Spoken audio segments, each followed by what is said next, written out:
100 and 500%. What are the factors responsible for this trend, and what are its implications on the health of Nigerians, given that drugs prices have skyrocketed? That is why on Perspectives this morning we shall focus on this subject matter. And to lead us in the discussion on the subject matter is the second in command, the Chief Regulatory Officer, National Agency for Drug Administration and Control, NAFDAC, Benue State Office, Mr. Moses Ikpe. Welcome to Agate Radio, Mr. Moses Ikpe. Thank you. We have also been joined here in the studio by the Chairman, Pharmaceutical Society of Nigeria, PSN, Benue State Chapter, Pharmacist Ben Ali. Welcome to having me. Also with us in the studio is a Principal Regulatory Officer, NAFDAC, Benue State Office, Mrs. Mha Zungwen. Welcome to the program, Madam. Thank you, sir. My name is Nathaniel Nongo, dear listener, welcoming you to this Friday edition of Perspectives. And as we always do, or if you are joining the program on this edition, be informed that Perspectives is an audience interactive program. You have the opportunity to phone in or send a text message to contribute on the subject matter we are discussing. The program is broadcast from now to 11 a.m. And at 10 o'clock, we shall open the telephone line for you to phone in and make contributions on the subject matter. Share your thoughts with us. The line through which you can reach us once it is 10 o'clock is 081-433-59292. The line once again is 081-433-59292. It will be activated at 10 o'clock so you can call in and contribute on the subject matter. You can also send us a text message or a WhatsApp chat on 09126 999 404. The line for text messages and WhatsApp contribution once again is 09126 999 404. If you are contributing through text message or a chat on WhatsApp, please remember to include your full name and the location you are sending your contribution from to enable us to take it on the program. Let's also inform you, dear listener, that Perspectives is streaming live on all our social media platforms, including Facebook and YouTube. Kindly search out Agate Radio on Facebook and follow the live stream conversation. You may drop your comments or contributions on that live stream link, and if they are related to the subject matter we are focusing on, definitely we'll take it as your contribution.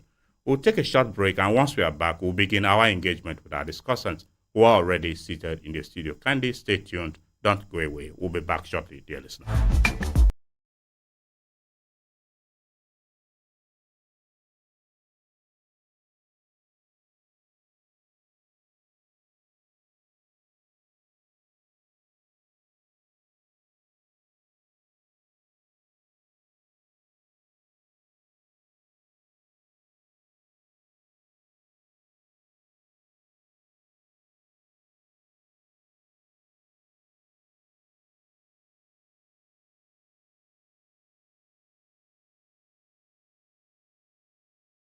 You, Pharmacist Ali.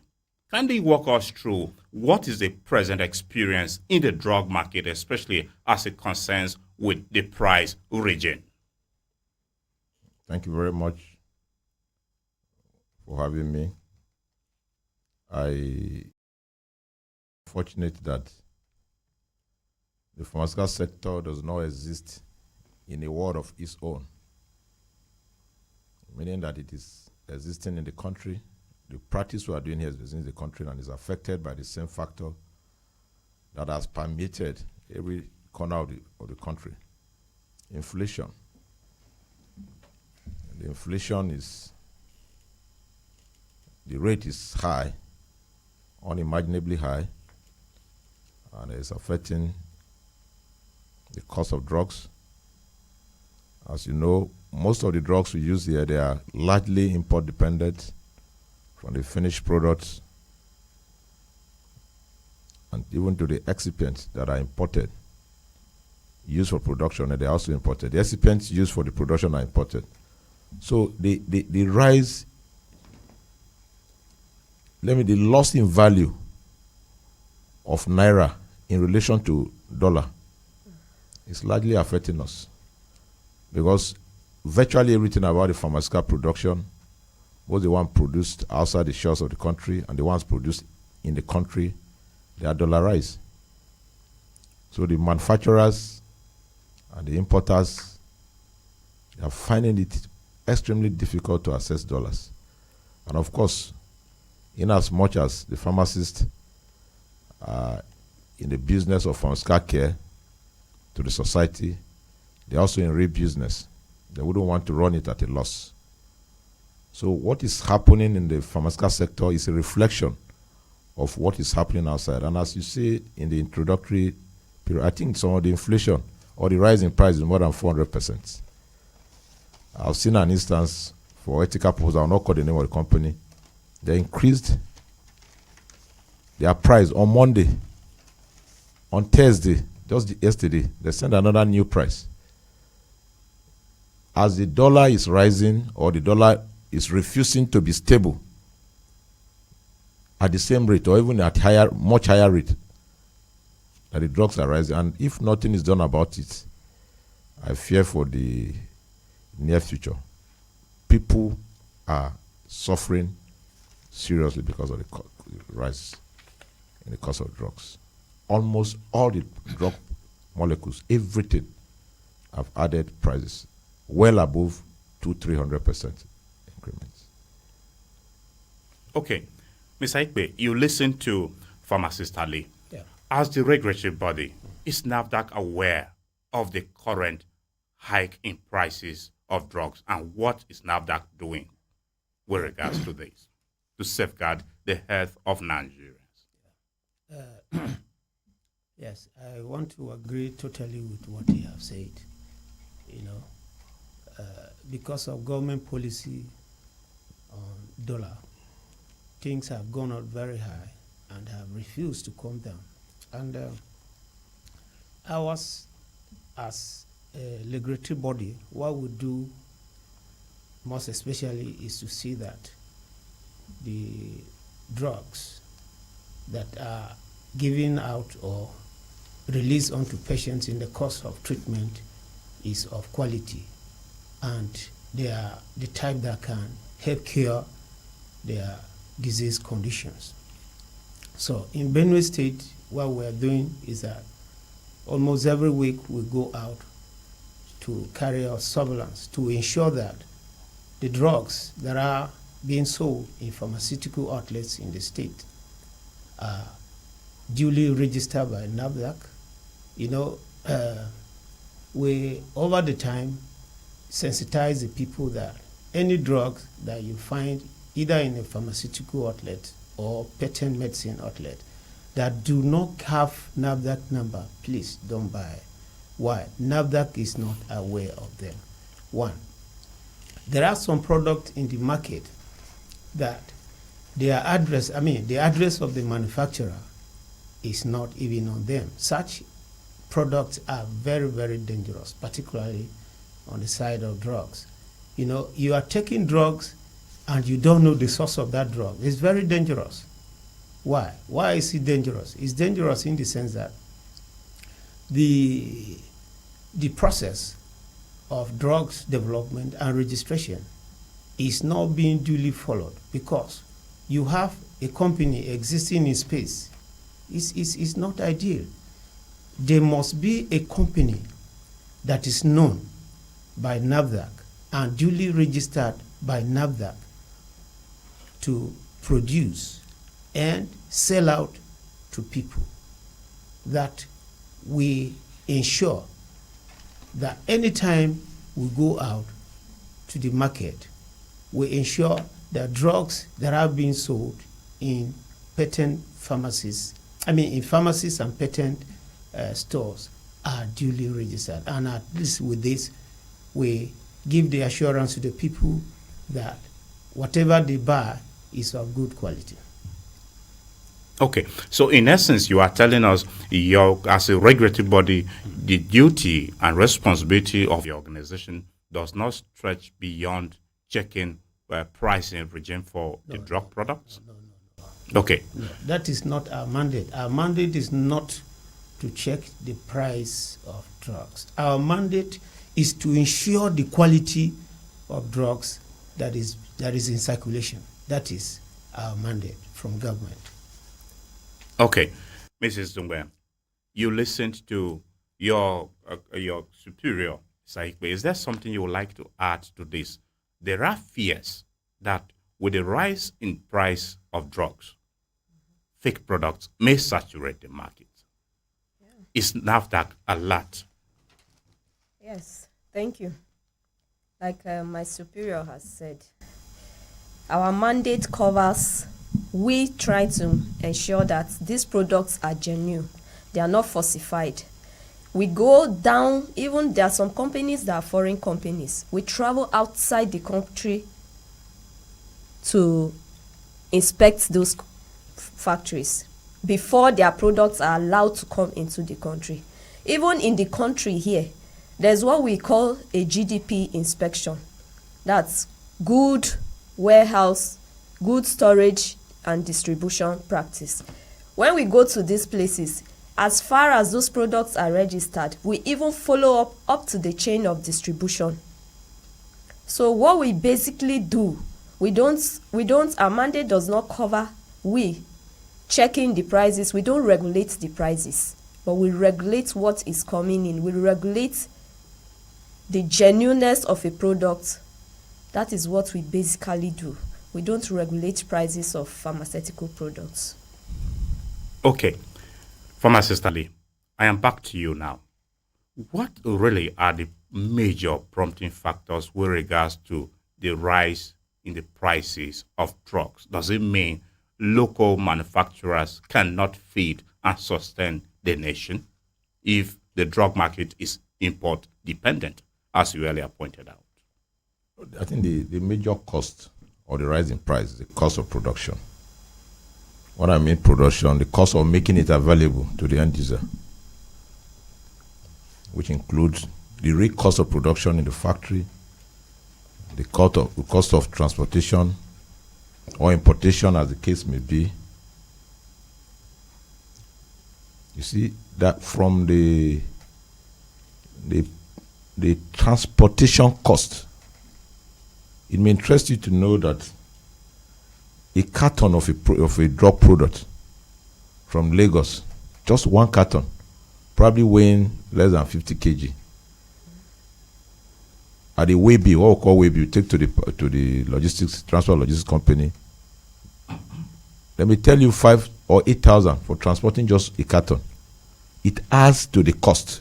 And when you complain, that the transporters will tell you about a cost of fuel, and you have nothing other than to bring it just to save life. And in the course of saving life, you will not lose your capital. You know, in as much, I'll say earlier that pharmaceutical services were in service to the community, but we're in the service not to lose our capital. And if possible, to have some things to take care of our family. So the cost of the drug is affected by several factors. The cost of the drug is, it may interest you to know that the cost of the drug is also affected by the cost of other items in the market. It's affected by the cost of electronics, because the person that is giving the pharmaceutical services or the pharmaceutical companies that are selling the products or the workers that are working there, they will be paid, and if they are paid, they need to access the marketing. It's a general thing. Pharmacy and pharmaceuticals, as I said earlier, they are not in a world of their own. The world will coexist with other people. So what is happening generally is affecting us. So we are not in full control. It's actually not our wish, because the sales, for those that are in the community pharmacy, the sales have dropped. It's an indication that people are sick, but they cannot access the drugs. So some decide to keep quiet. And probably, it's an imagination anyway, but probably dying in silence. I believe a lot of Nigerians are sick. They are in need of going to the hospital. Some may not even have transport. But those that go to the hospital, they will not have the cost money to buy the drugs. So it is a serious problem. Okay. Mr. Ikwe, what is the implication of the rise in the cost of drugs on the public health of Nigerians?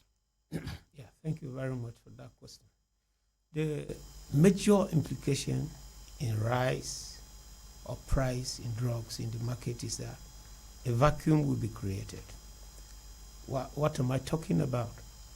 A vacuum in the sense that the people desire is to get the drugs so as to help them cure their disease conditions.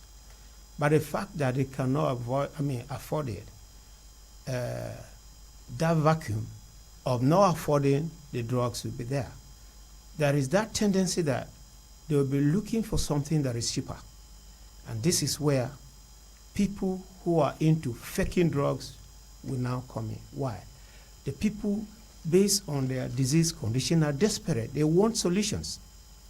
So one who is desperate and wants solutions to his immediate problem will be so desperate to obtain it.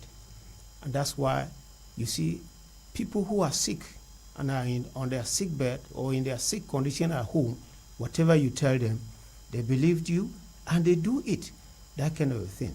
So based on the desperation of the people to afford drugs to cure their disease, which they cannot afford the genuine one, anyone that is given to them at a lower price, they wouldn't mind, believing that those drugs could help them. But most time you discover that such drugs may not be of value to them, that kind of a thing. So the issue is that when this vacuum is now created in the drug market, people that are ready to fake their drugs now comes in. And why they comes in, they go to any length to exploit the people by way of supplying massively drugs that are of no value. I believe in the 80s, when in the 90s, was it in early 2000s, when Dora Akunyil was the DG in NAFDAC, there were a lot of fake drugs circulation in the market. The woman have to stand firm to fight the drugs market to see that the drugs that are in the market are genuine. And really, she ended up bringing down to the barest minimum the fake and counterfeit drugs that are being sold in the market at that time. So when Ohi, the DG that took over from him, came on board, he swung into action the same way of trying to tackle or see that there are no fake drugs in the market, and he has done very, very well. Presently, as we speak, the rate of fake drugs in the market are minimal. I am not saying that there are no fake drugs in the market, but they are not as compared to when they were so much in the market in the early 2000s when Dora Akunyili was the DG NAFDAC. But with the current scare of the high cost of drugs, let's talk about the Benue experience in particular. How prompt is NAFDAC with regards to checking the quality of drugs available now? Because there are already fears that with a rise in the prices, fake products may saturate the markets. Yeah. To what extent is NAFDAC being alert to safeguard the health of Benue people at your own level, where you are the second in command of NAFDAC here? In the state, we are putting our heads together from the state coordinator down to everybody. You know, we work as a team. And what we do is that we receive alerts sometimes from the director PMS. PMS simple means pharmacovigilance. Post-marketing surveillance. Post-marketing surveillance. This is a unit in NAFDAC that is charged with the responsibility of going into market to carry on surveillance. We have them in every state across Nigeria, even in Makurdi here too, we have them. And that's why from time to time we'll go out to check the quality of drugs that are obtainable in pharmaceutical stores and patent medicine stores. And we promise Benue people that we will not give up on our job. It is a mandate given to us by the federal government, and we will go to any length to see that we bring the drugs that are being sold to the people in the market are of quality, but not defective. Okay. Mrs. Dongwe, is there something you would like to add to this with regards to what NAFDAC is doing to keep the people alert and also safeguard the health of the public? Okay, thank you very much. You see, sometimes we have drugs that are fully registered, and sometimes we have things like factory defect. For example, we just finished a work on oxytocin injection. That injection is given to pregnant women in time of labor. This particular injection is a registered one, but we had to recall that, mop it up in the market. The reason being, the storage condition of that particular injection is supposed to be -2 degrees Celsius. If you look at the ones we're mopping up in the market, we're carrying below 25 degrees Celsius. It's not specific. It was not specified. We had to go out and mop it up in pharmacies. We go and they're like, but it's registered. You understand? And then we explain to them, we sensitize them, we mop it out. For every week that comes in NAFDAC, every week we get an alert notices. And sometimes we go to pharmacies, PMS stores, and they're like, you just came here last week, you are over-regulating and all that. But it's in the bid for us to carry out our activities and secure the mandates we are entitled to do. So what am I saying? As of last week, we got 3 alert notices. We worked on Cytosine. We worked on 3 other different drugs. It's just that some of the drugs, like, Lagos and all these big cities that have pharmaceutical industries, there are some drugs we don't even get here in Benue. They are most especially found in these big cities where there are a lot of pharmaceutical industries. So, but for the ones that you find everywhere, you will definitely see them in Benue State. So what are we doing? We are trying our best. For every week, we are always out in the field. For every week, at least 3 times a day, we are out of the field. And for every week, anytime we can have alert notice in the morning, we can have it in the afternoon, we are always there. So for us, NAFDAC, we are trying our best to see that these falsified drugs and then another thing, because of this hike of prices in drugs, you find out that most people are registering herbal. People are going back to herbal. Some come to our office to register, and some you go out, you hear them announcing everywhere. Once we hear them like that, we go out, we swing out, and as much as we can take and mop up from them, we are surely doing that. We are trying our best. It's just that we cannot be everywhere at the same time. But the ones that we see, the ones that we hear, sometimes we have a consumer complaint. Somebody comes to the office, I bought this drug and this is it, I had a reaction and all that. We attend to those things. We go there, do our investigation. If it means mopping up that drug, if it means seizing it, if it means sanctioning that person, we do that. And sometimes the sanction, the person is like, look, I'm not the manufacturer of this drug. You understand? If an investigation had to lead to we calling the state that has that pharmaceutical industry that is producing that drug, we now speak to our contact office in that particular state, and the investigation is still forwarded. So for us, NAFDAC, we are trying our best when it comes to falsified drugs. Thank you. Okay.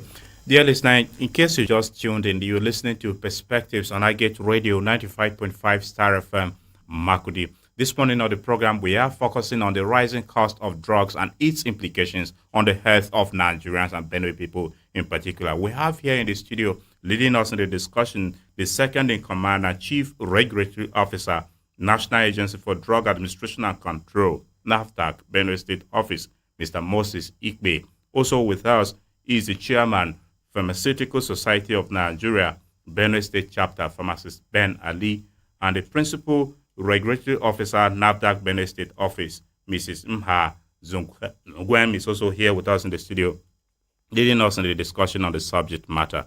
And you too can be a part of the program. Earlier on, we called out the lines through which you can reach us. The line for text messages and WhatsApp chats is 09126 999 404. The line once again is 09126 999 404.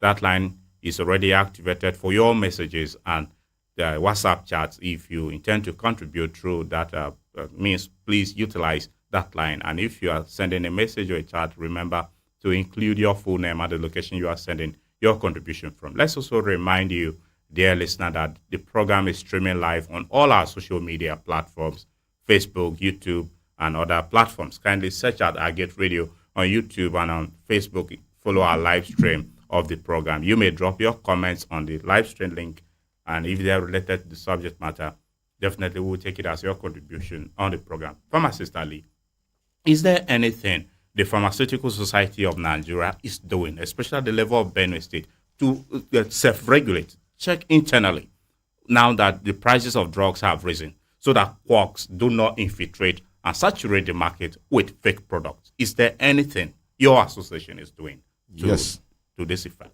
The association is a society that covers the interest of the professionals. There's a pharmacist, and also encourage public-spirited services. But the society is a fundamental or core member of the PIC. PIC means Pharmaceutical Inspection Committee. Is domiciled in every state and FCT under the chairmanship of the Director of Pharmaceutical Services, Benue State. Just on Wednesday, about 3 days ago, we went out on routine inspection after we made an attempt to pay a courtesy call to the Commissioner of Health to intimate him on issues related to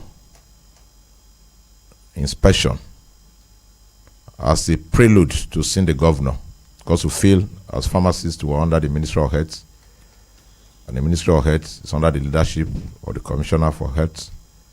So we made an attempt on Tuesday, but couldn't access him, probably because he went for another function at the airport or somewhere else. But on Wednesday, we did an inspection, and the inspection entails ensuring that the practice environment is as specified, the drugs are stored under the right condition, the practitioners are qualified and currently licensed to practice, the space and the condition is proper for servicing. So Pharmaceutical Society of Nigeria, in collaboration or under the Pharmaceutical Inspection Committee of the state, we are doing all we can, because we have, I think there's a saying that in the temple of drug therapy, the pharmacist is the chief priest. So from the factory to the company to the end users in the pharmacies and in the hospitals, you see pharmacists manning the position. So we feel firsthand of the reaction from the patient or from the reaction from the caregiver. We also are at a very vantage position to getting fillers that will return back to NAFDAC, like the case they made a reference to. I think in recent time, the PSN have about 4 arms. One is Association of Community Pharmacists. Those pharmacists you see in town, their office of NAFDAC in Benue State, they communicated with our chairperson, Pharmacist Idoko Chioma, and she communicated with all of us to intimate us of the particular batch and product that is us to see. And we look at it, we start arguing. But when, in drug management and adulteration and faking, the things that amount to fake drug, there are many. One is wrong address. Another one is even wrong direction. It was written that stored 25 degrees centigrade. Ideally, it should be 2 degrees to 8 degrees centigrade. So after we argue at our own committee level, we saw reason with them, and we gave them permission to withdraw. And we escalated the information for withdrawal, because it's easier to walk through our association to all our members. So I think for now, this is what is happening. Okay, but have you so far detected, given that you are making the efforts like you pointed out, have you detected any of such incidences where members of your association or even quacks are trying to leverage on the high cost of drugs to saturate the market with fake products? Yes, I would not like to call them, but there's a product that is very, when you want to buy amoxicillin clavulanic acid, there's one brand that they call. It's done by a very big company. We heard that the company pulled out of Nigeria recently, and their drugs were rising from 2,900 at a point. For instance, Augmentin. Let me just be straightforward. 27,000. Something that ideally should be sold for 2,600. Nigerians, we have a very stereotyped mindset to the point that we don't believe in the professionals. The same professional that make the drugs. We believe in the brand. You can see a brand that is bearing Benali because perhaps they like his face. They'll hold on to it. They'll look at another one belonging to Nats. Maybe they don't like Nats' face, forgetting that the content are the same. Why would they not like Nats' face, but like Benali's face? Hypothetical. Anyway, that's on the lighter note. Please go ahead. So you see, Nigerians have a clinging to a particular product. And the marketers are aware. So when the product, for any reason, not in the market, they find it difficult to even believe in the chief priest in the temple of drug therapy. I told you the pharmacist is the chief priest in the temple of drug therapy.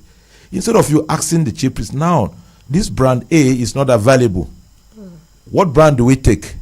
They will rather go from pharmacy to pharmacy, pharmacy to pharmacy. So when the fakers get hints of such movement, of such anxiety, they will fake it.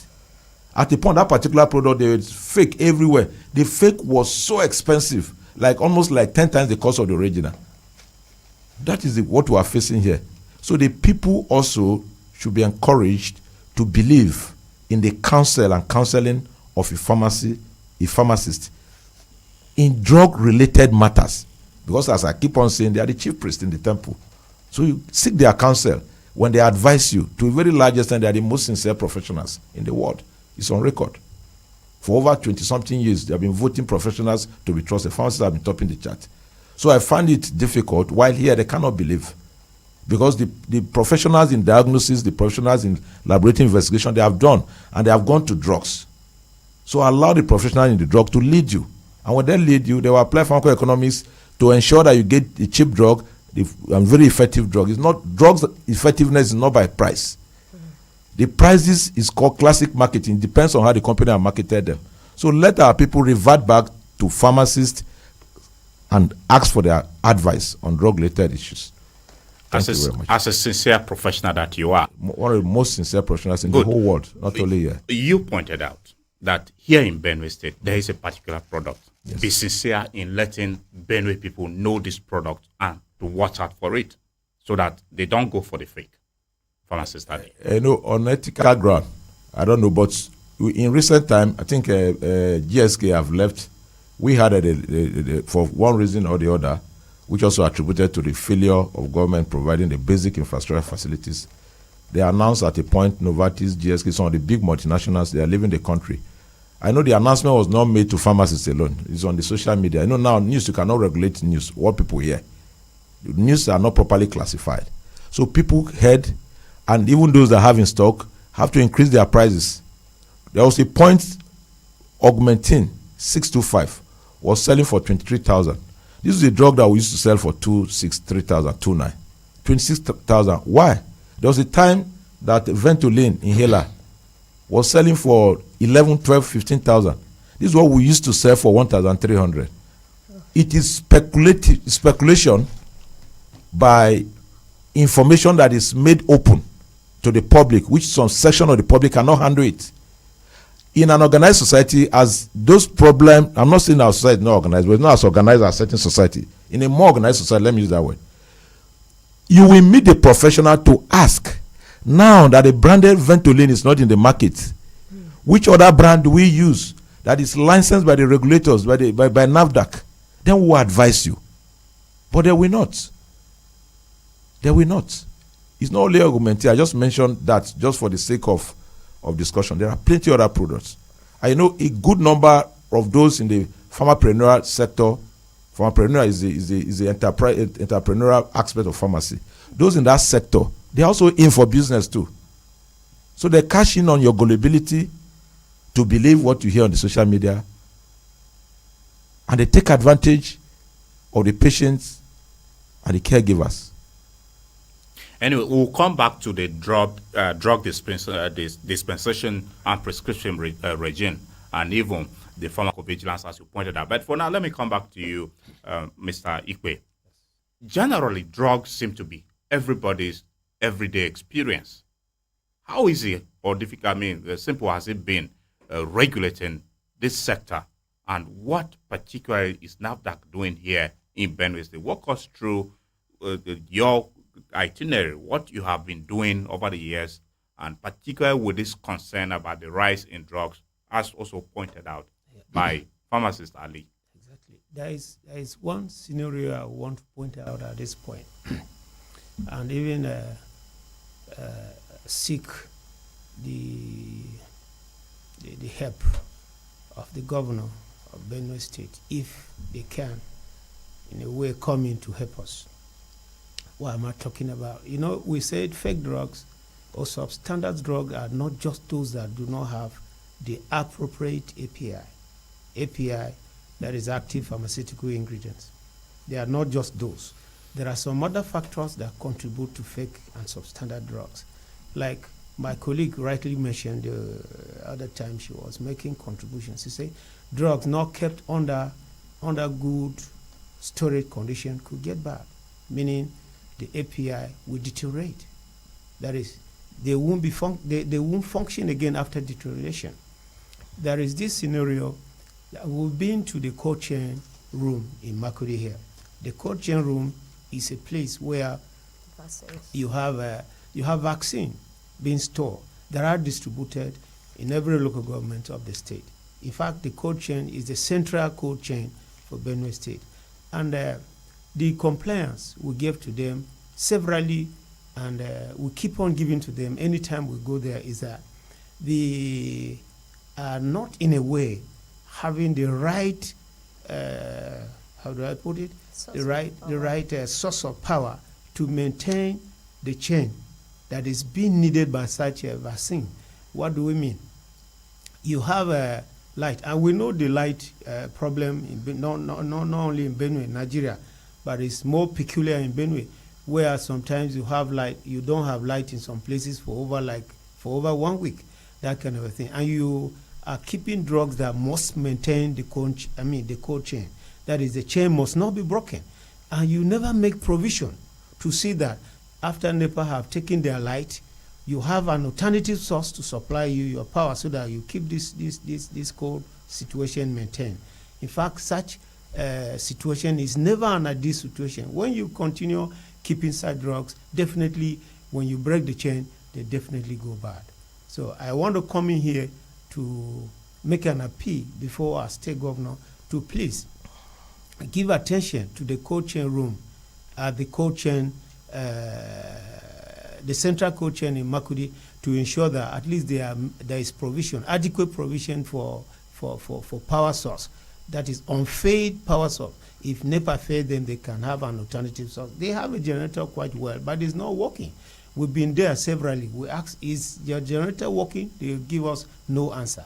And we gave them compliance. And severally we have been going, they have never complied to the compliance we have given to them. That's the scenario I want to paint here. That is to show to you that we are doing our work. We are not just sitting in our office and watching Benue from our office. We are going into the field in Benue to see that the strategic places that drugs are being kept, that is in pharmaceutical outlets, in cold chain room, and other sources where you have drugs, maintains their conditions they are supposed to maintain, and they are in good state. Thank you.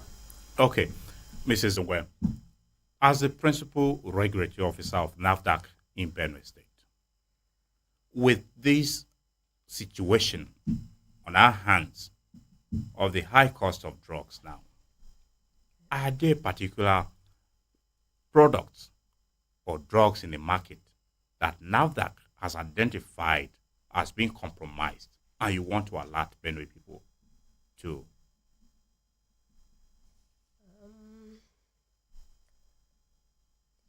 In the case of that oxytocin, we've worked on oxytocin, we've mopped it up. That was within Makurdi Metropolis. And as for this week and in the coming weeks ahead, we'll step out to other local governments within the state, because it's not just Makurdi that is Benue State. When we work, we don't just work only in Makurdi, we go to all the 23 local governments. And then, in the case of products, there is a product we have been mopping and mopping and mopping. It's called Izar. Izar company has folded up for more than 10 years. But there's somebody elsewhere that is producing this Izar and it's bringing it. There was a time we had to even stop a whole truckload of Izar. By Izar, are you referring to the antiseptic that is used in disinfectant as a disinfectant? Yes. Okay, make it clear, make it known. That's the name. Good. It's Izar. Yes. There are some you see germicides.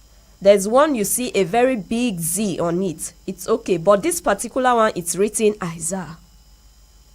We've obstructed a whole truckload of that Aiza in Zakibiam. We brought it here for destruction. And then each time we go to pharmacy stores and then PMS shops, we see it there. We mop it out.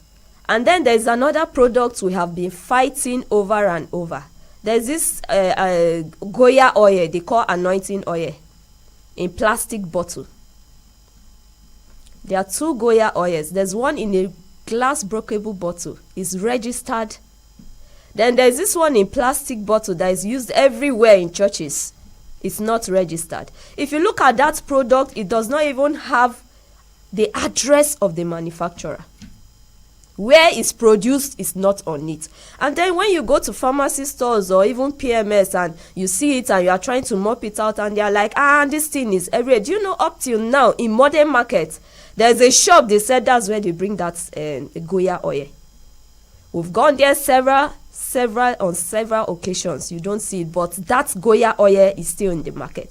If only that product had an address on it, maybe the state that product address is, we can just contact that state. Go to so place. This product is produced. It does not have any address. You cannot find it. There is no phone number. There is nothing about that Goya oil. And then you go to some pharmacy store and you see the one in the glass breakable bottle and you're telling them this is the genuine one. And they're telling you, it's this one that is by this one is moving market. You see, Nigerians who are part of our problems. When you try to correct somebody, it's like, you are witch hunting me. Don't do this. They said the one in the glass bottle is too expensive, it's not moving back. But it's very simple. Once you stop buying it, and not somebody that needs Goya oil will definitely go for that particular one that is registered. So in Benue State here, we've battled with Aiza, we've battled with Goya oil. There are some other products that, let me see, when they send alert notice, I can't really remember to start mentioning them one by one. But once we get those alert notices, sometimes it's not just alert notice. We go on the feed on our own and we discover a product is being falsified. And then at that point at the field, in the field, we extend our investigation. We start it there. Sometimes you went out for surveillance, which is on a normal thing you are going to do surveillance, but you discover a product is in the market that is falsified. We can leave that surveillance and follow up that case. So, in Benue State, like I said, we're trying our best. We're trying our best. And in addition, just before I come to you, Ms. Aikpe, you mentioned the product, a shop discovered with the product in modern market. Yes. We've gone there on several occasions. You mentioned you have gone there on several occasions. And that shop now is, each time you go, it's locked. Each time, in fact, even before we got that particular shop, it took them time. You go here and they say, they bring this thing, they offload it every Tuesday now here, this is it, and nobody is ready to show you the exact place. Why? Because Mr. A will say, because I'm doing business and it's flourishing. Mr. B went and brought NAFDAC. Nobody will tell you. So it's a continuous investigation for us. And we know that one day we'll definitely get to that point. We will definitely get to that particular place. Mrs. Zongwem, yes. If that shop is always on the lock, yes, and NAFDAC has an office here in Makurdi, yes, operating, how difficult is it tracking down the owner of that shop? Does it mean there are no surveillance strategies of discreet investigation NAFDAC is carrying? Because you mentioned NAFDAC has gone there severally and the shop is always locked. Doesn't mean there's no proper surveillance. When you are doing your job, it's good you do a legal job.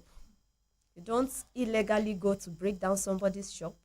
If we go there and meet somebody, definitely the person will attend to us.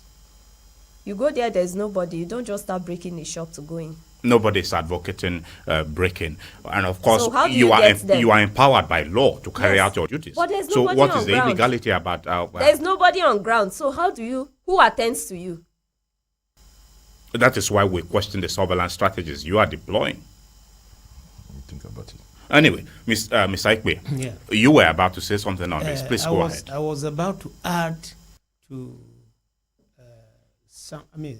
products that could be avoided the question you directed to her. Yes.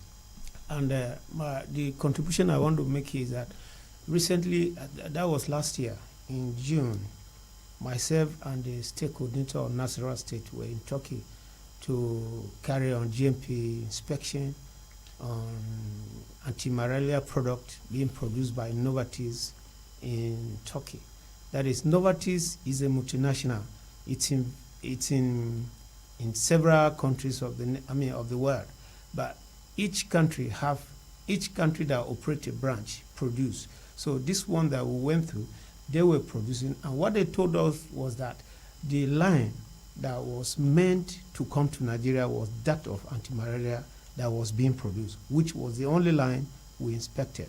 But when we returned back to Nigeria, after like 2 months, we received a alert from PMS that there are some products from Novartis in Turkey that are not inspected by NAFDAC, that do not have NAFDAC registration, that are being sold in Nigeria. It's not as if they are not genuine, but NAFDAC do not have ownership to them. Ownership to them in the sense that we did not inspect their lines of production.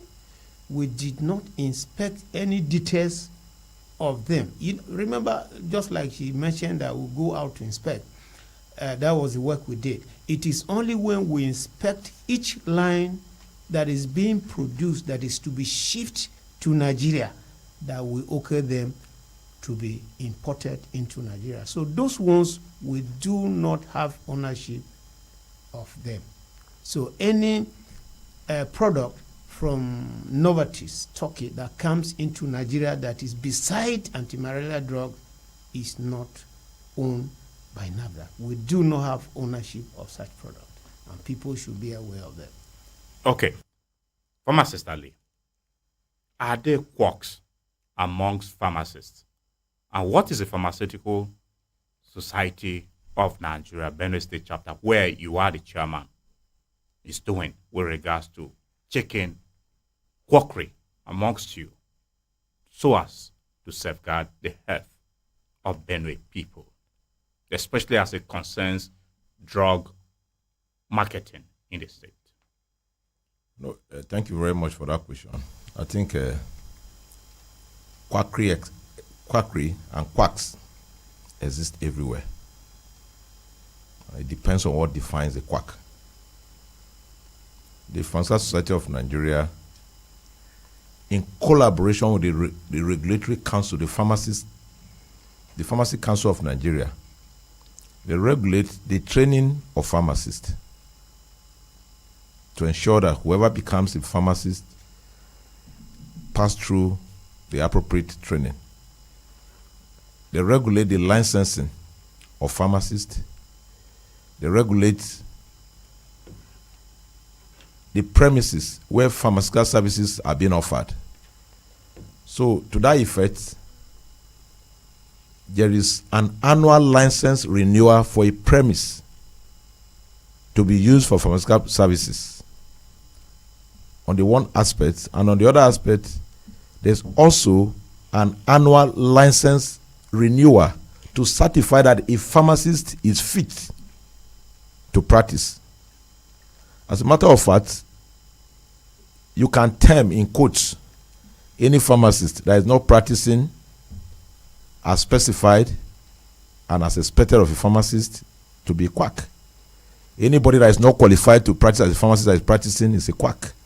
Anybody that is practicing in a substandard environment, you can call him a quack. So, by implication, there might be quacks in the pharmaceutical sector. And I told you earlier that under the leadership of the Director of Pharmaceutical Services, who is the chairperson of the Pharmacy Inspectorate Committee in Benue State, we just did an inspection. We call it a routine inspection. You just go around, sometimes you go based on information that is available to you to carry out inspection. And in the course of those things, people are to the point that it depends on the number of time or the degree of the crime you've committed. Some people's licenses are withdrawn. So there could be quack. But I want to say something. Yes, please go ahead. Okay. I feel, just like our boss from the NAFDAC said earlier, there is a need for the government to come in to strengthen regulation of pharmacy and pharmaceuticals in the state. In as much as we know that the NAFDAC is not the direct agency of the Benue State government, the NAFDAC is given the mandate to safeguard the nation, and Benue State is part of the nation.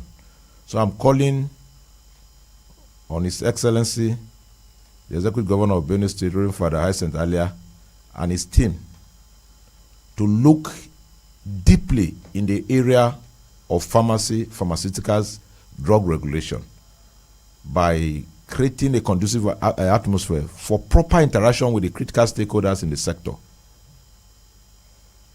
The office or the directorate, or the Directorate of Pharmaceutical Services, to be very candid, I've tried to make this point anytime I have opportunity.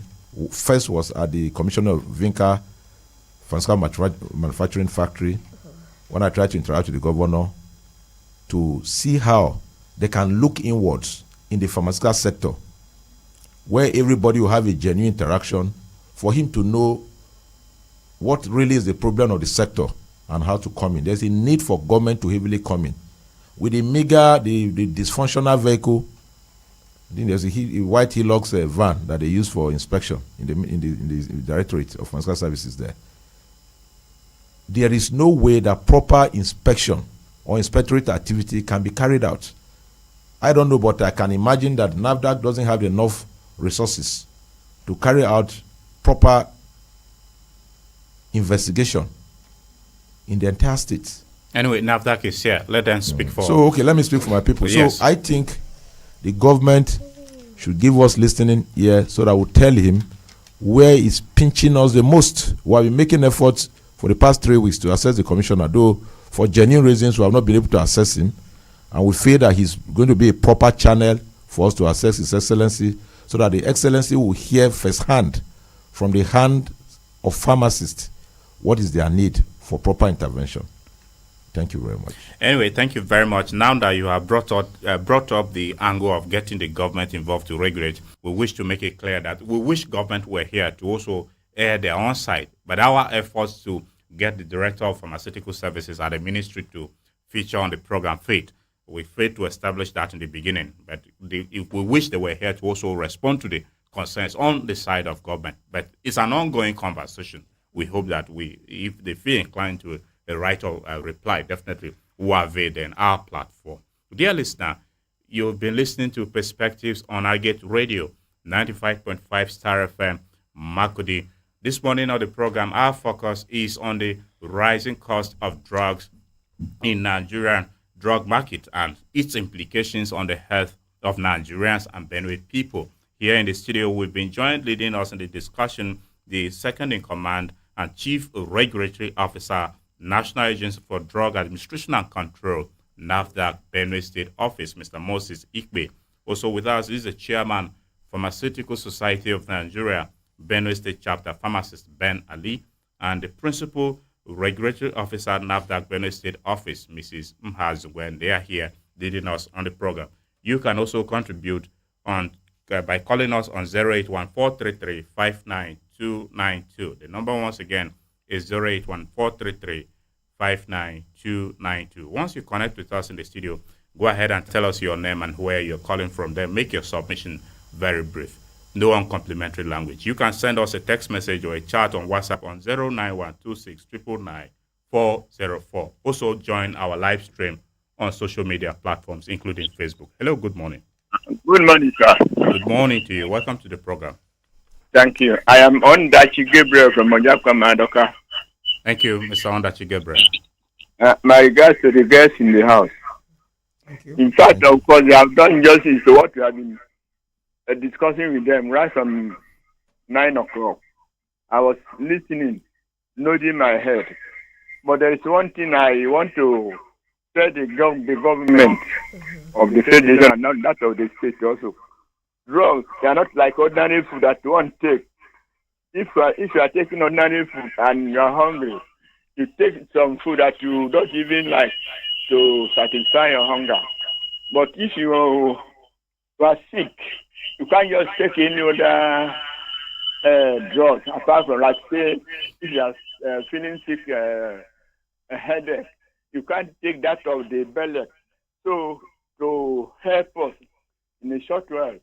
If the government wants to help us, because we can't help ourselves, a sick person is always to help us. And the prices of these drugs are going higher and higher every day. If you visit a pharmaceutical store now to buy this Panadol for 50 naira, if you go back and come back in the next 10 minutes, they say it's 150. It's rising almost every hour. So we want the government to help us, help the sick people who cannot even help themselves. So that, though it is God that can keep life, but if you are told to take some medicine so that your life can be long, you take that medicine. So I advise the NAFDAC officials to go more after these people who are taking the prices of the drugs very higher. Let them bring it low for us, so that those of us who are sick all the time can take it. Thank you, sir. Thank you very much, Mr. Ondachi Gabriel, for your contribution. We appreciate you. NAFDAC, even earlier on, you said that is not your mandate, but maybe as we go along, we can try to bring an angle of the discussion. If you can go into collaboration with agencies responsible for that to check this trend. Hello, good morning. Hello, good morning. Good morning, sir. Good morning to you. Welcome to the program. Yes, my name is Ezra Lupe Danny. I'm calling from Modern Market. Welcome to the program, Mr. Ezra Lupe. Modern Market in Makurdi, I suppose. Yes, in Makurdi. Okay, fine. Please go ahead now. My advice is to the government officials there. You see, I wonder why people are leaving the whole responsibility to the government. I do imagine who is the government. When NAFDAC idea representing government, I don't know whether the government is the governor. Everybody keep apportioning blame, finding excuses why things are going wrong. I think we are supposed to have gone beyond that level. And that's why I keep talking about technocrats. Because what the lady there is expressing there, if you don't know your word, there are legal proceedings to take over these people. And when there is nothing like that, there will be no deterrence measure. And wherever there is a law, there is always sanction. So they shouldn't come and be expressing some of this desperation on the radio. Thank you. Okay, Mr. Ezra Lupe, thank you for your contribution. I think he was making reference to the particular incident in Modern Market. Yeah. And this leads us to, again, maybe reviewing that concern. Is it not possible that NAFDAC could have seized that shop long time ago, Mr. Ikwe? It's speculative. Speculative? The information is speculative. There needs to be... let's get the NAFDAC reaction, Mr. Ikwe. Sir, just like the police will tell you they are no ghosts. NAFDAC is also no ghost. You understand? Yes. We are not everywhere at the time, just like she mentioned before. The information that we can get from people, either consumers or people who are into businesses selling this product, will help us to carry on our duty effectively. But when you enter into the market to carry on your surveillance, you discover that these same people who are selling this product will be the one that will conceal it. They will release the information to you while they are into doing business.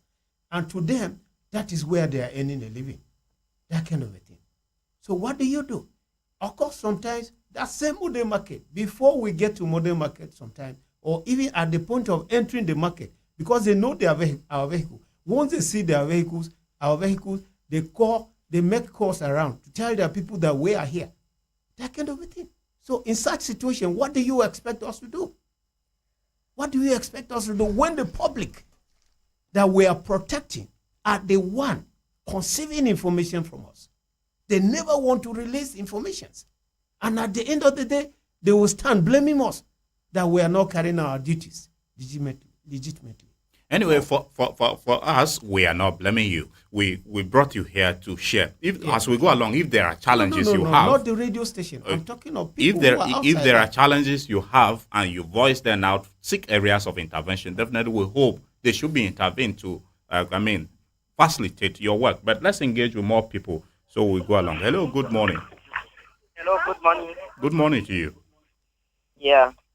My name is Yosende Oshie. I'm calling from Asukunya here, Mafun Yande. Yosende Oshie, thank you. Hi, Asukunya.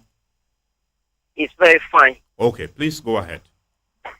I to me, it's a question I want to ask because the place that I am, there is some people that they used to call drugs. Sometimes they used to come and hold people, and they are talking about NAFDAC number. And I know very well the NAFDAC number is approved number by the government, and sometimes this NAFDAC they used to collect money, and I didn't know how we put it, and make them to make the product and say for us that is a good chemical, is a good thing for us to use. Why using it to buyers? There is still drugs will come and still hold the person that you are serving what it is not supported to be said by a customer. So I'm very confused on that. If it been is well to highlight me about that, I would have known because they used to hold people and collect them a lot of money that they are selling. Thank you. Okay, Osendoshi, thank you very much for your question. Mr. Ikpe, okay, let me come to you, Mrs. Zongwan. You listen to Osende. Let's make sense of his question and respond to him. Yes, I listened to him. I really didn't get what he was trying to say. But for me, I know that if we walk into a shop and we have to seize a product that is not registered or is expired, what really happens is you come down to the office and you pay an admin fine. I don't know if that's the money he's talking about. That is it. But you must pay for it. You are sanctioned and you pay for that.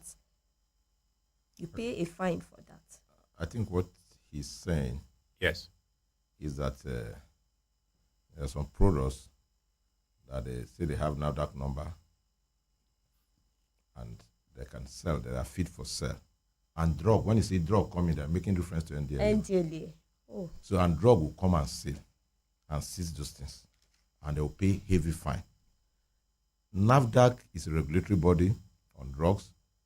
NDLEA is a regulatory body on controlled drugs, narcotics, and the likes. Do you understand? Yes. So, for the fact that something have NAFDAC number, it's not a criteria for NDLEA not to come in. I'm not speaking for NDLEA, but I have the knowledge. I did NAFDAC, I did NAFDAC. No. You are an expert in this area. And it's possible.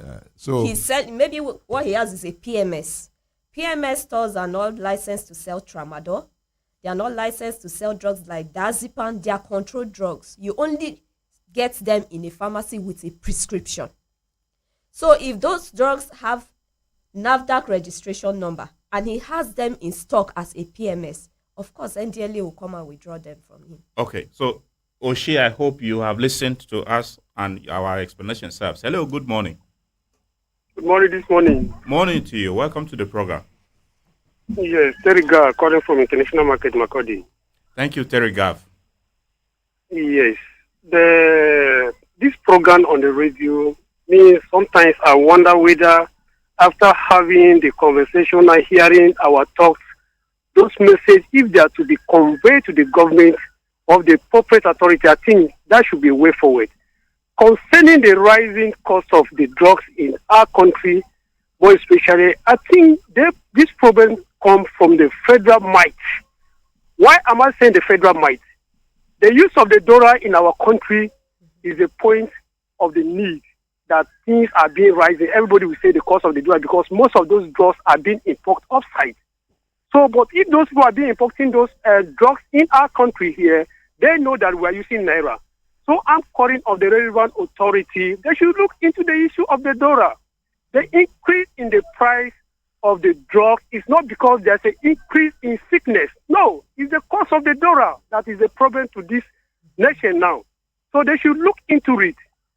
So concerning from the NAFDAC side, there's any drug now you see or herbal or whatsoever, you will see NAFDAC registration on top of it. I don't know whether some of them they are being inspecting before putting that number, or those people just go straight and give them money and they now put the number. So we don't know. So after you will see another registration number on the drugs and they are still calling that drug fake. So some of us, we don't understand. So they should look into those issues and keep us fair in our country. Thank you so much. All right, Terry, thank you very much for your contribution. In any case, it is not in our place to judge whether government is making sense of what we are discussing. All of us has established by another caller that we are all government. So we do our job, and if the government interprets our policies, our concerns, and make policies out of them, that will be fine. Hello, good morning. Hello.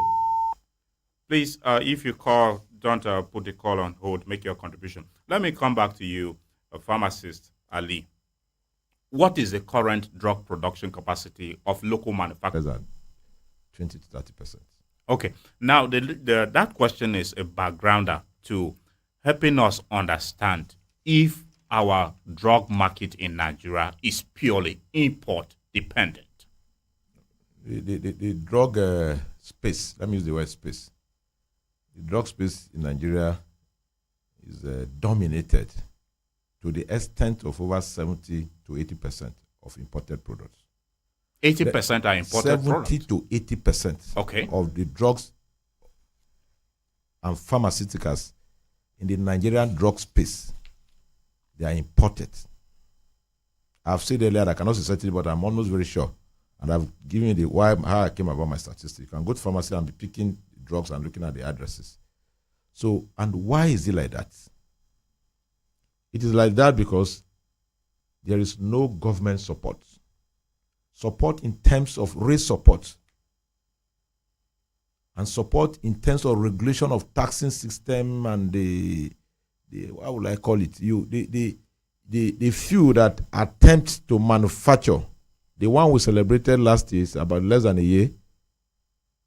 We celebrated heavily last year. I think it was Vinca Pharmaceutical Manufacturing Company. I think it's the first indigenous pharmaceutical manufacturing company in Benue State. To what extent the governor was there personally, and we appreciate him for that. He came, he was on ground. I wouldn't say more than that, but then, to what extent is the government and the people of the state, because according to the other caller, we're all government. So the government are the reg government of APC and the other government, that is us. To what extent have we supported it? The support given to him is a prelude and a motivation for others to come. Perhaps, for the record, Vinca might not be the only person that knows about production among the Benue-born pharmacists or the pharmacists practicing in the state. But he has taken the lead. So others are watching what becomes of him. And anything can happen, to the negative to the positive. If it happens to the positive, others will dare too. So the government should sit down and call the pharmaceutical stakeholders in the state, from our union, that is the Pharmaceutical Society of Nigeria, to the Directorate of Pharmaceutical Inspection, and have a tete-a-tete that people will be engaged in frank talk. What is the problem peculiar to this sector? What is the problem peculiar to your people? We'll be able to itemize it and see the possible areas of intervention. And as one of the callers said earlier, which you explained succinctly, that it's not the responsibility of the radio house to tell the government to act. We believe on subject matters as critical as this, the government, through one or any of their relevant ministry, to listen to, pick the point, and take it off from there. We know we are professionals. I'm just being frank with you. There's an extent the Pharmaceutical Society of Nigeria, under my leadership, particularly, can go in trying to see even the president. Because we are business people. We are business-minded people. We are not going to collect palliative rice or palliative beans or even cow or goats. But we want to interact with the government to tell him that the problem that is peculiar to our sector, but which Benue people will want palliative drugs from you. Won't you provide the palliative drugs for them? That palliative drug is within our domain, and we're ready to do that. But we want to talk with the government. There are several areas that there's need for the government to intervene. You need to see in the pharmacy, particularly in the evening, and see these pensioners come to buy a drug as cheap as Vasoprene. Anybody that is buying a drug of 50 naira and asking for credit, there's problem.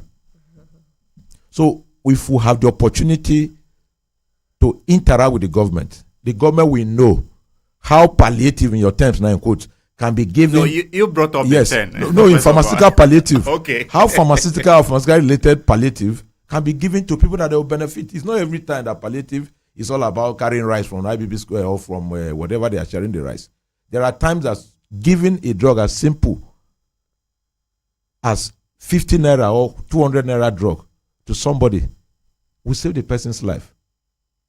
Let them interact with us. We are open for discussion. We have made effort. I've told you last week Tuesday we tried to see the commissioner of health. Anyway, and this week we did the same thing. We will go along. But we may not have the time to be following them. Well, we're not politicians. We'll go along, Pharmacist Ali. Hello, good morning. Good morning, sir. Welcome to the program. Thank you, sir. And with due respect to the guests, I am Muhammad Ongunya Shimahundu, calling you from New GRA. All right. New GRA in Makurdi, I suppose, or where? Makurdi. Okay, thank you, Muhammad Nyashima. Please go ahead now. The rising cost of drugs is just as the rising cost of everything in Nigeria today. And this is largely due to the fact that there is bad governance at the federal level. Secondly, is the issue of foreign exchange, especially as concern the manufacturers of drugs, the requirements for this manufacturing. Therefore, I am humbly appealing to the federal government to see what it can do positively to improve on the lives of the generality of Nigerians before we get to what only God knows. And I hereby also chipping concerning abuse of drugs. Is very important. Drugs usage have been abused in Nigeria over the years. People will simply go to the pharmacies and purchase drugs, give me drug for this and that, without doctor's prescriptions. So in short, we have to wake up, the pharmacists, the medical doctors, and their associations have a lot role to play in trying to see that abuse of drugs is being curbed, because it's what is causing more harm than good to the human body. Thank you so much. Thank you, Mr. Nyashima, for your contribution. We appreciate you. Thank you. Let's take a few messages before we come back to our guest here in the studio. This one says, "Good morning, I get radio. My greetings to your guest in the studio. Mine is just a question, and it goes this way. Is it advisable to sell some of these pharmaceutical products in shop or stores rather than pharmacy or chemist? Because I heard you just mention of Goya oil that is sold in a shop at Modern Market. Gogo Fanen behind Green. Gogo Fanen Akwehe Makodi. Thank you very much, Gogo, for your message.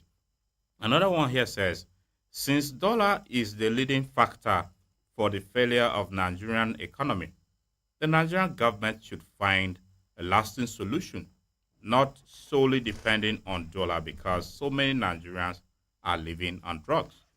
Veyo Teso from Welfare Quarters in Makudi. Thank you, Veyo, for your message. Another one here says, thank you so much, I get radio management and presenters of this program. I am Jude Amkwa by name.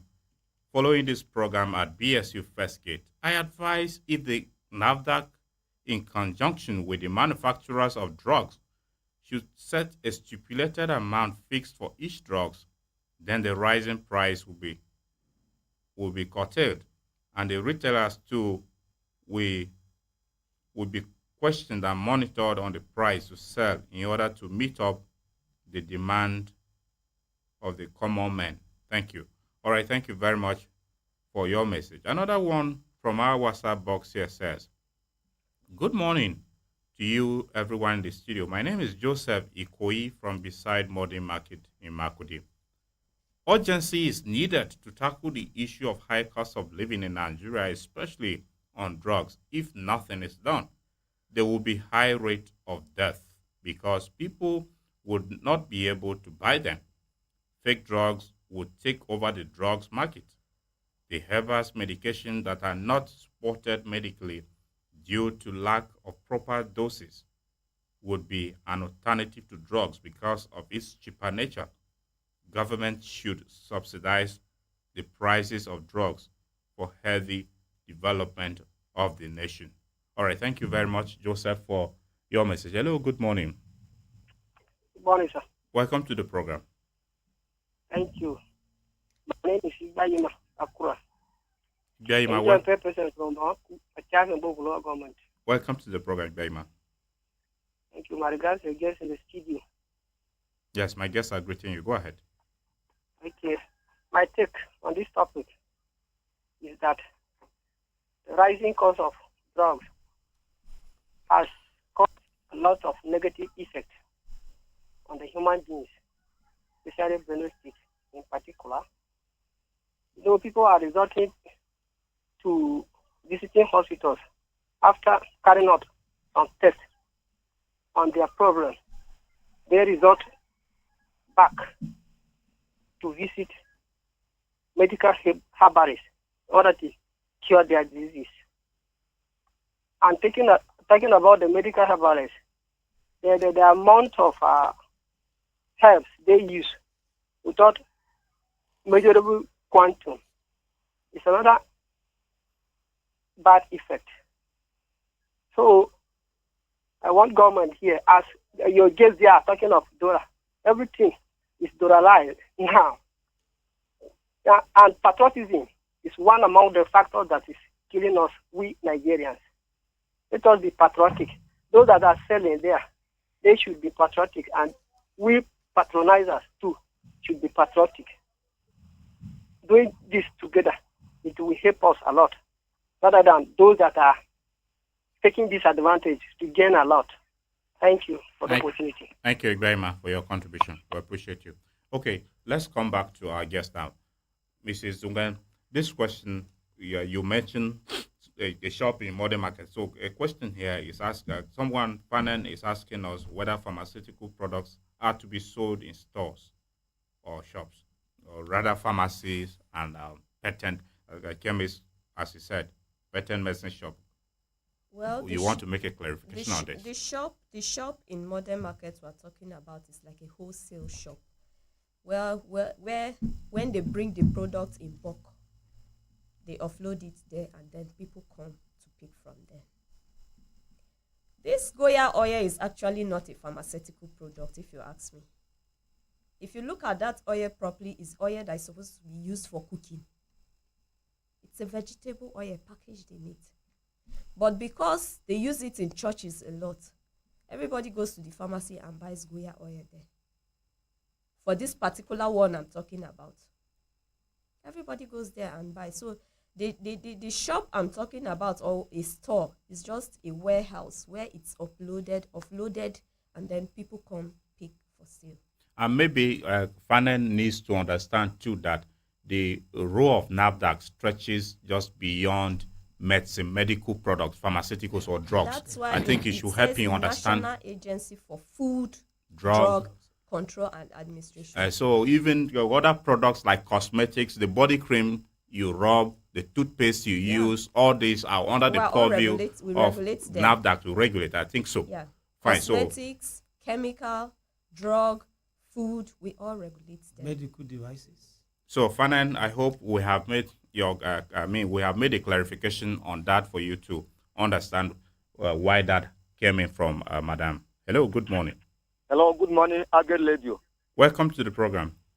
Yes, you are speaking with Pastor Hyacinth on the Yabgamwa from Mukum, to be precise, in Setorama Stimi. On the Yabgamwa, welcome. How is Setorama Stimi in Mukum this morning? We are very cool. All right. What I want to comment on this topic is to tell the masses that there is no any agenda of government that can bring this to end, because there is some ill administration in any part of the government. So I'm calling up to the masses that they should focus on God, because if you come into the security sector, it's from the security when these crimes are happening especially in Ukum local government, if you go there and report. Hello. Hello? Our focus this morning is on drugs, not security. Please narrow your thoughts to what we are discussing. I'm trying to say that government alone cannot defeat this program or problem, because in pharmaceutical, as you heard that the NAFDAC representative in the studio there, trying to cover himself what is not doing good. Because how can he say that they are not being able to arrest the shop owner from the modern market? Who told the shop owner that they are on the road to come in his shop and they want to rob the shop? It's from their head. If they are about to go there, someone from their office called the man and told him that they are about to come, so he should leave the shop. That is why I'm trying to say that you are only alleging, you are indicting NAFDAC, but I hope that since they are here, they will allow them the opportunity to respond. Have you concluded? Or this is? Thank you. All right, thank you, Ondo Yabgamwa. Thank you very much. This is an indictment, and let's give you the air to clarify this, Mr. Ikpe. You listen to Ondo Yabgamwa. It's a clear indictment on NAFDAC that you have saboteurs collaborating. So how do you react to this? Mr. Ondo Yabgamwa, in our office, we work as a team. And in government, official informations are not just released. If you release an official information to an outsider and you are caught in the process of doing that, there are punities. There are punity measures that are attached to doing that. So everybody that is working in government is conscious of this, because he's in the civil service rule. We are not just working. There are rules guiding our operations, that kind of a thing. So that, I look at what you are saying as speculations. Why? You have not ascertained that this person have done this from this time, this person have done this from this time. You are only speculating that this happened. So I never agree to what you are saying. We work in our office as a team. We don't work individually. We work as a team. Thank you very much. Okay, so on to Yabgamwa. You have listened to NAFDAC, so be guided. Hello, good morning. Yeah, thank God. I finally got in through. Okay, thank you for joining us. We are glad you got through to us too. All right. Yes, my name is Vincent Ako. I'm calling from Wadata. Wadata where? Wadata in Makurdi, sir. All right, thank you, Vincent Ako. Please go ahead. Okay, I want to ask pharmacist Ali, sir, why is it that some pharmacies sell their drug higher than others when the functions are all the same? Then my second question goes to the NAFDAC people. Is it normal for NAFDAC staff to go and sit in the chemist store or pharmacy and be gisting with them, and after gisting, they will come out without checking anything? Because I've been seeing it often and often. I want them to answer me, sir. Thank you very much, and God bless you, sir. Thank you, Vincent, for your questions. We'll respond to them immediately. Thank you. Pharmacist Ali, let's begin with the questions posed to Pharmaceutical Society of Nigeria under your leadership. Okay. Mr. Under Abisa, your leadership in the state. Thanks for that question. You see, the pharmacy is not a one-way practice, particularly the pharmapreneurial aspect. So we operate by ranges in way of advice. You know, you can always advise your colleagues that if you are selling drugs, you sell this. I'm giving hypothetical value, shouldn't be quoted on the percentage. You should sell on a markup percentage of, let's say, 10 to 15%. In as much as possible, in as much as we're operating as a team of professional guided team, the rentage people are paying is not the same. The salaries they pay their staff is not the same. The places they source their drugs is not the same. Even the cost of buying the same product from the same company is not the same. Some may buy up to 1,000 cartons, and there's a promo that you get 1,000 cartons. You buy 1,000, they give you 10 cartons. So some will decide to sell. So the Pharmaceutical Society of Nigeria has no mandate to control price. It only has the mandate to guide and advise.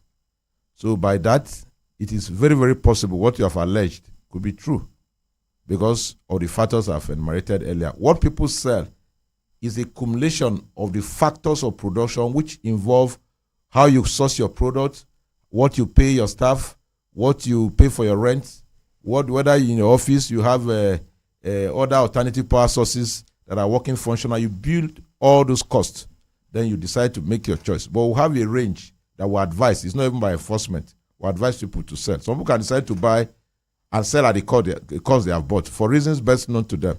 So what you observe is possible. It does not really, in all fairness, affect the cost or the quality of the product.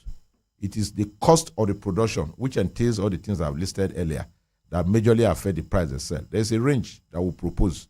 I will not make it to the public, you know. Then if you don't make it known to the public, the sincerity of you as professionals, when you pointed out earlier. We can decide, for instance, yes, that those that are in the wholesale sector, how do you get the cost of selling? The wholesalers sell to those that sell. And by law, if the law is strictly followed, if you are a wholesaler, you sell only to those that sell, or those that are the point of service. Maybe you sell to hospitals, sell to other pharmacies that are not into wholesaling. And you shouldn't sell to end users. And if you are a retailer, you buy from the wholesaler and sell to end user. Of course, if I buy from a wholesaler to sell to end user, and the wholesaler go against the law to sell to the end user, and decide to sell to the end users the price they have sold to the retailers, it's an aberration. So, and it is possible. People are violating those principles, and we are working as a Financial Inspection Committee, PIC, to make sure those laws are tightened and enforced properly for conducive work environment for everybody. Hello, good morning. Hello, good morning. Thank you for holding on. Welcome to the program. This is Nelson. Nelson, your background. Nelson, hello? Yes, Nelson, we can listen to you. Your background is noisy. Are you? Okay, please go ahead. Nelson. I think it's better now. Very well. Nelson, who? This is Nelson Ero, calling from High Level. Okay, welcome to the program, Nelson Ero. High Level in Makudi, I suppose. Exactly. All right. Place. Okay. Yes, I want to just lay a little voice to what you are discussing there, because it's a very important topic that I can see. And you see, I want to say about three things about the issue of drug and health. In the first place, the cost of drug that you are talking about there. You know, Nigeria is in a very hard economy now. So, and the economy is interwoven. If anything happens in one sector, it will definitely affect another sector. So it's not possible that the drug can go low while other part of the economy is rising. So I believe it is because of that, like the gentleman in the studio are saying, the cost of production, when you follow up, you discover that the drugs are not even costly at all. If you go to market now, you know that people selling, they are just struggling to live, struggling to bring some to market to sell. And if they are not there, people buying, they will not be able to get what they are doing. So that is okay. And then the issue of drug abuse or whatsoever, I want to say that drug abuse lies mostly with youthful age. If there is job, an idle man will always be a devil's workshop. So if there will be job that can put the interest of youth away, you cannot be at your job place and then have time to go and be following a drug and all this kind of anyway, Mr. Nehru, that is outside our focus. Thank you very much. Anyway, okay, sorry, please. Okay, okay, then please, sorry. Then I want to also advise that that the NAFDAC should please try to minimize the way they give licenses in health sector, because giving license to these health sectors enables people anyhow to be in the business. Because of that, there are so many hands in it, and it is harmful to the economy and the human beings around. So let them minimize that. All right. Let me rest my case like that, please. Thank you very much for your contribution. Thank you. Okay, Farmers, Mr. Ikwe, before we took that call, the question we had earlier from Vincent Akko, alleging that farmers, NAFDAC visit pharmacists, sit and gist. I'm quoting him, gist with the owners and walk away. This is an allegation. Okay. Respond to the allegation. I don't see fact in it. Why? You know, we are government organized system. And we have an order that we follow in our office. Our time to report in the office is normally 8 o'clock. By 8 o'clock, everybody comes in to sign. And when we come, the state coordinator now assign duties. We have team. We have 3 teams that operate in the state. We have a team that covers Boko. We have a team that covers Otukpo. We have a teams that cover Makode and environs within a week, that kind of a thing. So it is when we come to the office and report that the state coordinator will now assign a particular team that you go to so place, you go to so place, you go to so place. And what we do is that when we go out and carry out our duties, we come back to report to him. However, I am not totally saying what he has said is not right. Of course, maybe he has seen just like what, his speculation is. But we have a complaint. We have a complaint, we're open to complaint from customers. So in case you have seen any of our staff sitting with either a pharmacist or a patent medicine store or that deals with drugs, please come to our office. Try to identify such a person and come to report to the state coordinator. We are always there and we'll take action. Thank you very much. Maybe beyond coming to your office, are there public complaint lines you want to make available to the Benue public on how to contact NAFDAC? Okay, you want to add something to yes, this? Yes. I'll come to you, Pharmacist Ali. Yes. You see, when people come out to say such things, it really baffles me. Because we are government officials or because we have the mandate, you don't just wake up. You are going out for an official assignment. No. You come into a pharmacy and you are shouting. It's not fight. We are all human beings. And maybe sometimes it's not every day we go for surveillance. It's not every day we go for routine. Like I told you, sometimes we have alert notices. If we go there, we talk to the person in charge.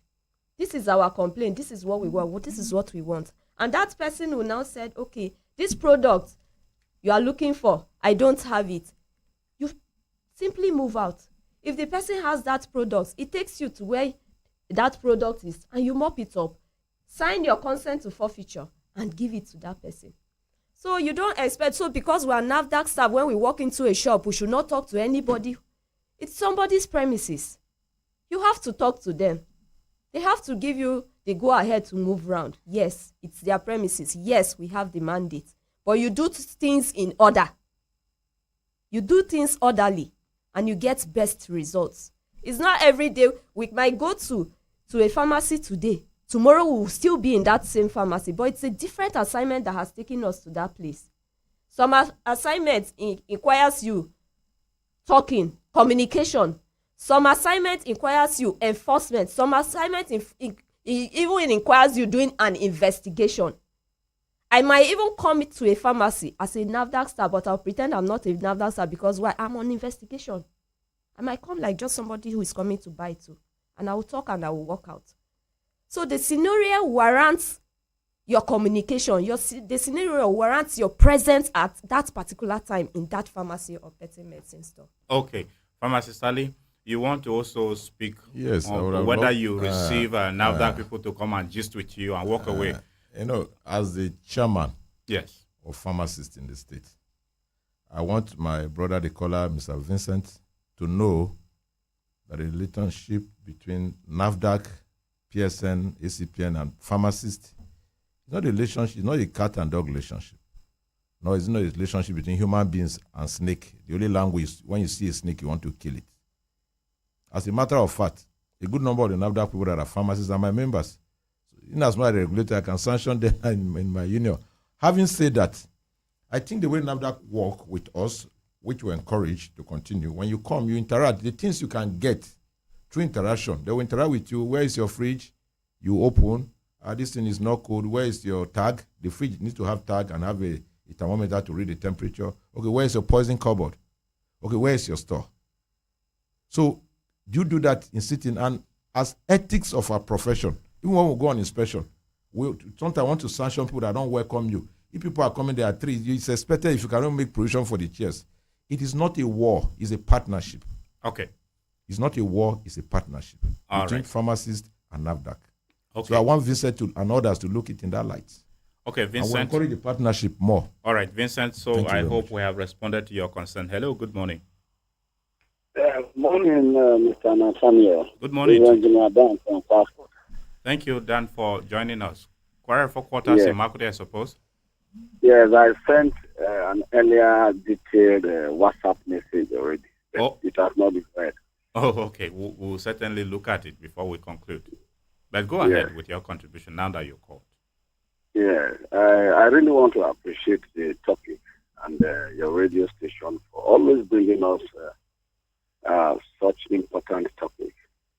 Sometimes I would want to suggest rather that NAFDAC should be decentralized because apart from drug control, we also have the issue of food control, which I don't see it in execution or in effectiveness at all. Any state you go, mostly, especially in Makodi here, which is the food basket of the nation, you see a lot of roadside food sellers. Most things they sell are just open to the fly. Is this the jurisdiction for the NAFDAC? What is the food control in that NAFDAC? I really want to know. Okay. Yes. And then secondly, for the drug that they are talking about, fake drugs, yes, they are much in the state, in the country, not only in Makodi. And the fake drugs manufacturers, most times they manufacture these things in inner villages, remote villages, and import them to shops like somebody gave instance of the modern market shop that is always locked. If you want to see that shop open now, it's only at midnight. They only know how to get into that place midnight, where you'll be sleeping as a NAFDAC officer. So since the authority of the NAFDAC should be decentralized from the federal level, let states have their own drug and food control, and let local government have their own drug and food control. That way, you will see execution and good monitoring and evaluation. Thank you, Mr. Nathaniel, and the guest in the studio. Thank you very much, Daniel, for your contribution. We appreciate you. Thank you. All right, Ms. Aikwe, you listen to Daniel. Let's begin with the question of regulation. How do you regulate the food aspect of your job? Just like he said, our mandate does not cover unpacked food. Our mandate is only on processed and packaged food. You know, foods that are being prepared and sold on the street are those that are consumed that same day. Okay? The reason why we're coming to regulate packaged food is that, you know, a food that is processed and packed, if not properly monitored or properly packed, might get spoiled.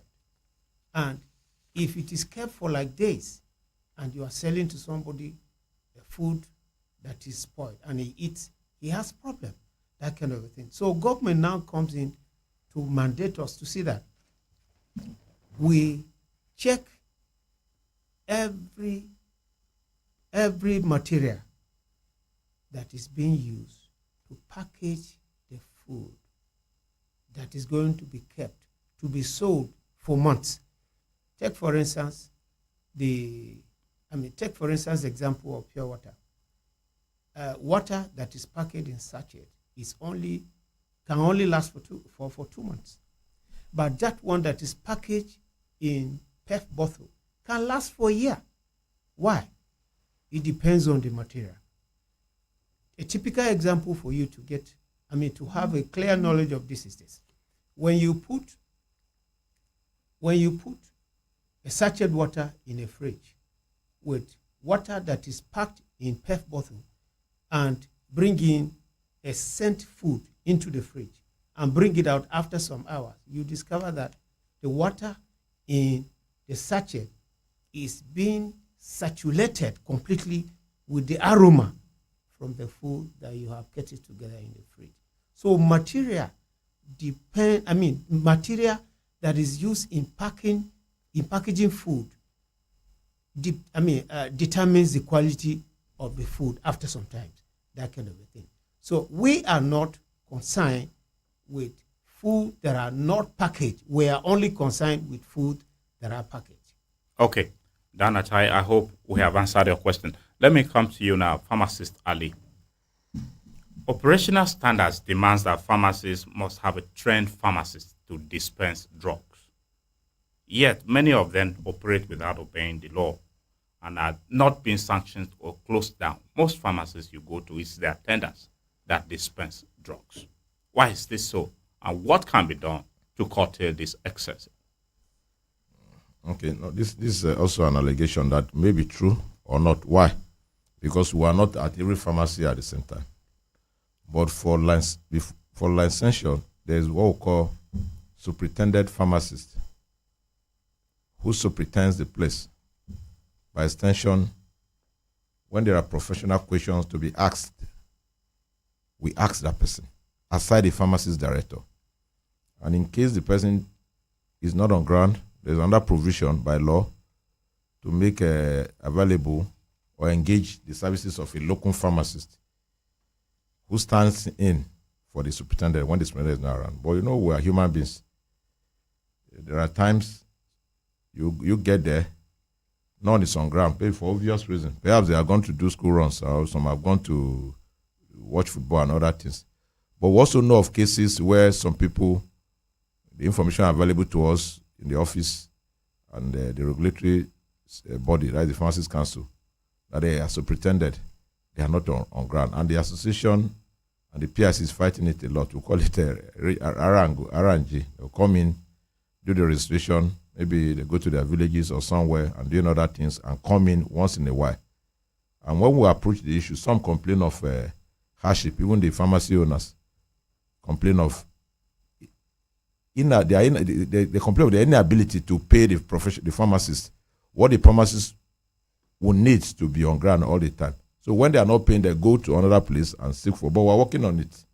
It's a challenge that the Association of Community Pharmacists, under the leadership of Chioma Idoko, they are working so hard. It was their topic for the ACPN week last year. So they are seeing the possibility of how the economy can pick up, that pharmacists will be fully engaged, if possible, to be on ground all the time, or they can engage the size of one or two people. Okay. Hello, good morning. Good morning. Hello. Hello, good morning. Hello. Yes, we're with you. Oh. Hello. Hello.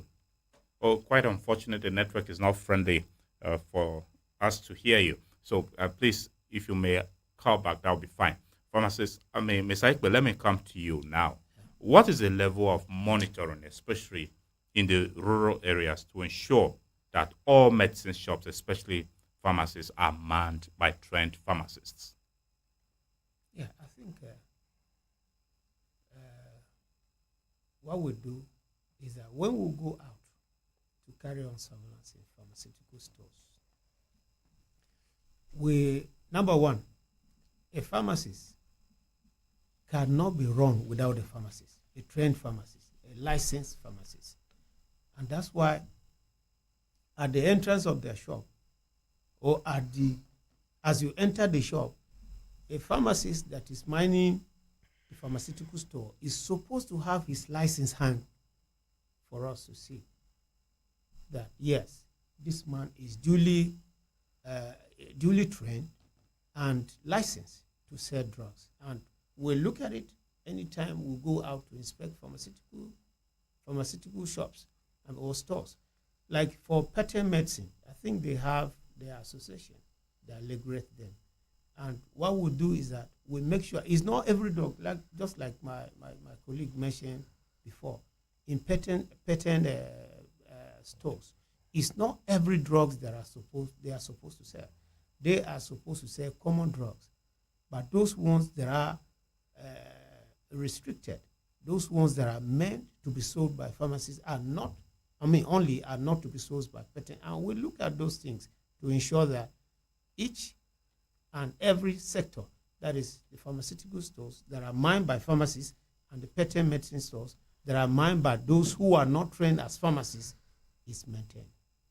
Okay, let's take one more message and then we'll come back and try to conclude because our time is fast spent. This one says, Nathaniel, I thank you and I get radio enough for some of these critical but topical issues of human interest. See, most government agencies need decentralization from the federal authority to states and local government authorities. Take, for instance, most fake drugs are manufactured in villages, remote areas. See what the NAFDAC lady said about the modern market, Goya. But bet me that store could function only at midnight with the help of corrupt security personnel when men sleep. This is why the shop is always closed at daytime. Again, aside drug control, NAFDAC can even control food. Look around Makurdi. Most food sold are poisonous to the health of the people, and this includes fake bottled beer, sachet water, etc. Can you imagine people selling cooked meat but displayed open for flies to patronize before people buy and eat them?